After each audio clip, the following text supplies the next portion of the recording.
The representative of the Philippine government in China has proposed a solution to avoid escalating tensions in the disputed territories in the West Philippine Sea. MJ Mondejar reports. The Philippine Coast Guard has once again reported harassment by China in the West Philippine Sea. According to Coast Guard West Philippine Sea spokesperson Jay Tarriela, a Chinese ship blocked the smaller Philippine vessel BRP Malabrigo near Ayungin Shoal on June 30. The Philippine ships were there for a resupply mission for the soldiers stationed on BRP Sierra Madre, which is grounded in the disputed territory. To prevent any conflict, the Philippine Coast Guard took certain measures.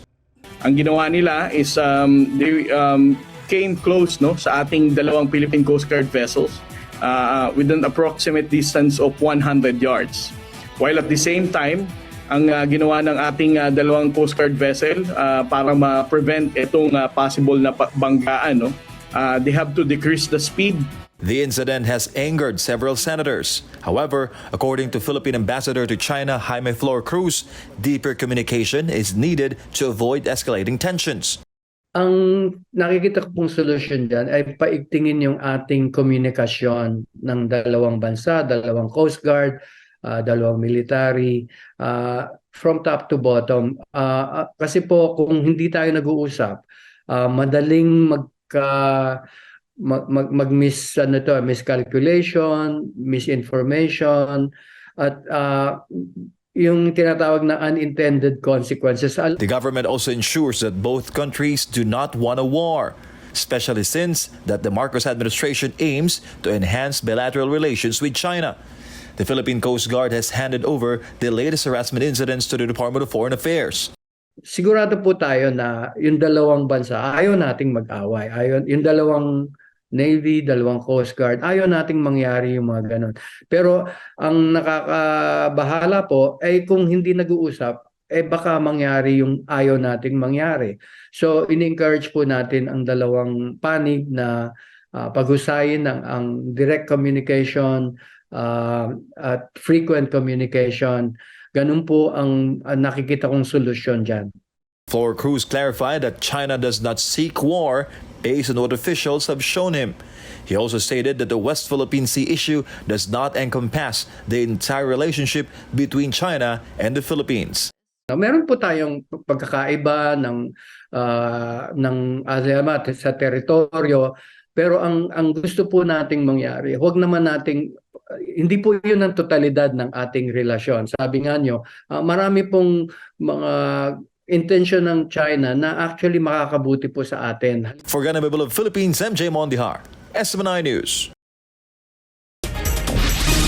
Discussions are ongoing between the Philippines and China to finalize a labor agreement between the two countries. This was confirmed by the Philippine envoy to China. Here's MJ Mondejar with a report. The Philippines and China are currently working on a bilateral labor agreement to facilitate the deployment of more Filipino workers. And this was stated by Philippine Ambassador to China Jaime Flor Cruz in an exclusive interview with SMNI News. He mentioned that there will be more opportunities available for Filipino workers once the deal is done. Opo, marami pong mga Pilipino na nagpupuntahan na dito.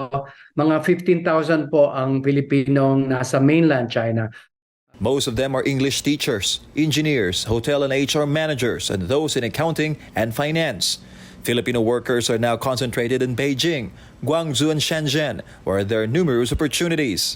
And their numbers are expected to increase further as the Philippine government is currently working on a labor agreement with China.